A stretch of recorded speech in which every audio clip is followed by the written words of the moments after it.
California is a nation, not a state. A fringe movement wants a break from the U.S. San Francisco, about 15 people huddled in a luxury apartment building, munching on danishes as they plotted out their plan to have California secede from the United States.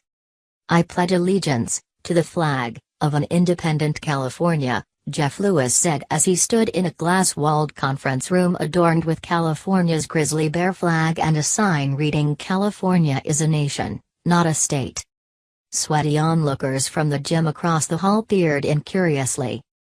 Bolstered by the election of President Trump, the group, Yes California, is collecting the 585,407 signatures necessary to place a secessionist question on the 2018 ballot. Its goal is to have California become its own country, separate and apart from the United States. The group is advertising at protests and hosting meetups throughout California. Its leaders say the organization has ballooned to 53 chapters, each of which has meetings like the one here to plot out strategy and recruit volunteers. "Basically, what we're witnessing is the birth of a nation," said Tim Vollmer, 57, an academic consultant from San Francisco. "We can lead what's left of the free world." Their recruiting pitch goes something like this. California, the most populous state, with nearly 40 million residents, subsidizes other states at a loss, is burdened by a national trade system, doesn't get a fair say in presidential elections, is diverse and disagrees with much of the rest of the country on immigration, is far ahead of other states on environmental policy and, for the most part, is diametrically opposed to Trump's positions. Therefore, the argument goes, conditions are perfect for the Golden State to secede. Yes California primarily advertises through its Facebook page, which has about 39,000 likes and about the same number of followers. A graphic reads "Divorce due to irreconcilable differences," with a split, jagged heart depicting California on one side and the rest of the country on the other. "California is different from America," said Marcus Ruiz Evans, one of the movement's co-founders, as he sat on the patio of a Starbucks in Fresno. "California is hated. It's not liked. It's seen as weird." Evans published a 540-page tome in 2012 on why California should secede and is using his indefatigable ability to talk about it to spread that message as far as possible, mostly through Facebook and media appearances. He has crusaded for California independence for years. He also protested the Obama administration, and said he thinks of himself as Galileo, Copernicus, a man whose theories were so revolutionary that they were dismissed until proved true. Evans is the main point of contact for the chapter leaders, and he handed out purple Yes California t-shirts to attendees of the meeting here.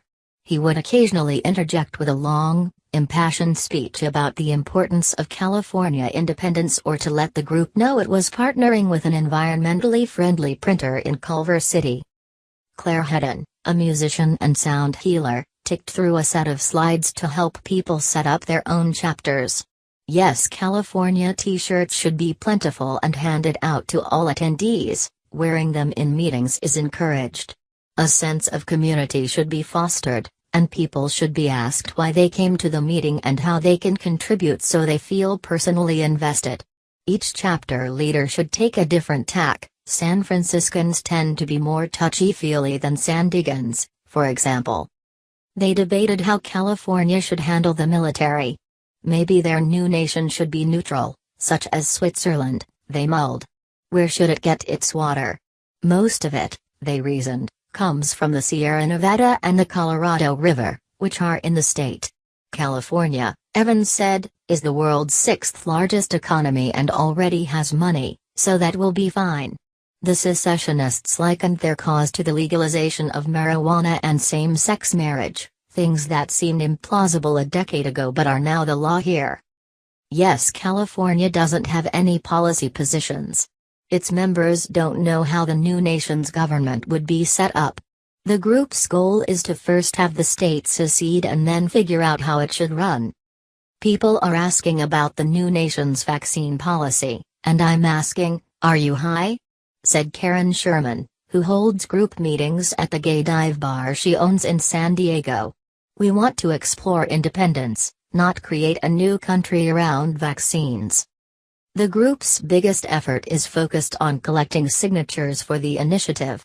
It will ask voters if they want to repeal a section of the state constitution declaring that California is an inseparable part of the United States of America and hold a referendum on independence on March 5, 2019. The group started collecting signatures in late January and has 6 months to complete the task. For supporters, Trump's election, the desire of some Californians to lead the resistance to his presidency and the group's growing volunteer base has given the group a semblance of credibility it has long desired. The group points to Silicon Valley billionaires, including Peter Thiel, who backs Trump and recently said he supports secession, and Shervin Pishover, who tweeted after the election that he would fund a campaign for California to become its own nation.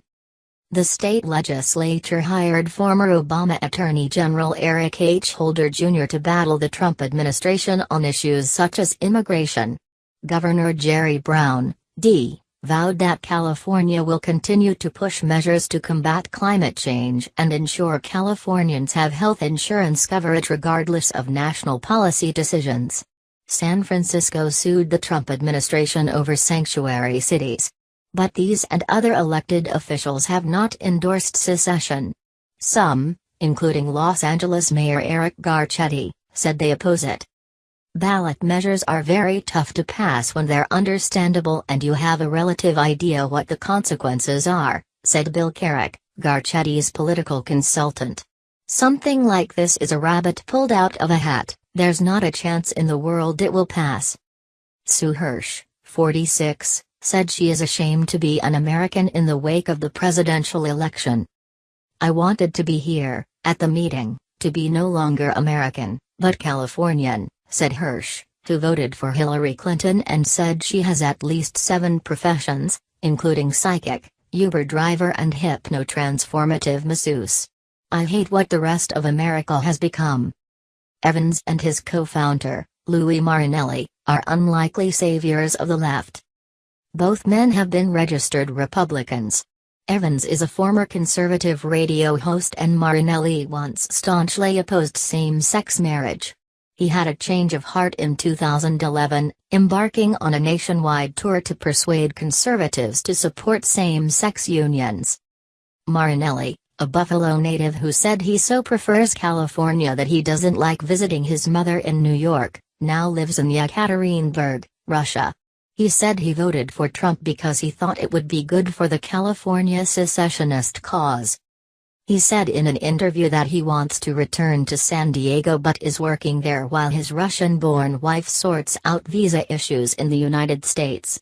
His wife's hurdles with the U.S. immigration system and frustration with gridlock in Washington led him to embrace secession. He says he also was inspired by the Scottish secessionist movement. But yes, California has had to fend off a torrent of questions about Russian influence. In September, Marinelli represented the group at a Moscow conference hosted by the anti-globalization movement of Russia. 30% of conference funding came from the Russian government, but none went to Yes California, according to its organizer.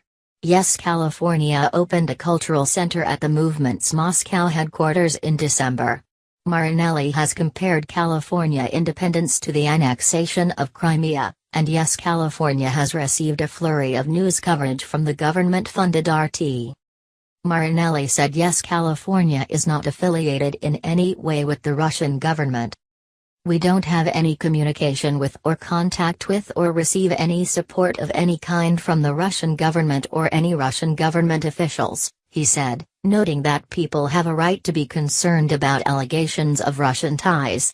But he also said that false conspiracy theories swirl around the group, including that it allegedly wants California to join Mexico or that it is funded by billionaire liberal donor George Soros. On the other hand, he said, if people think that our movement is supported by the Russian government, then maybe they'll think that this is more realistically going to happen. Evans is no fan of Trump, believing he is racist, anti immigrant and sexist. He said yes, California is committed to diversity, inclusion and a peaceful, legal secession. He spends most of his days on the phone, calling, emailing and texting people about the group, whose address is a postal annex store in a Fresno strip mall. Yes, California has registered with the California Secretary of State's office but has not yet reported contributions. Marinelli wants to hire a professional fundraiser and paid staff. At the San Francisco meetup, some were more optimistic than others about the idea of the referendum actually passing. Most acknowledged the chances were slim. But they're willing to try, as many times as it takes. Our whole point is not to get this initiative passed, Evans said. It's to get it in the minds of 40 million people.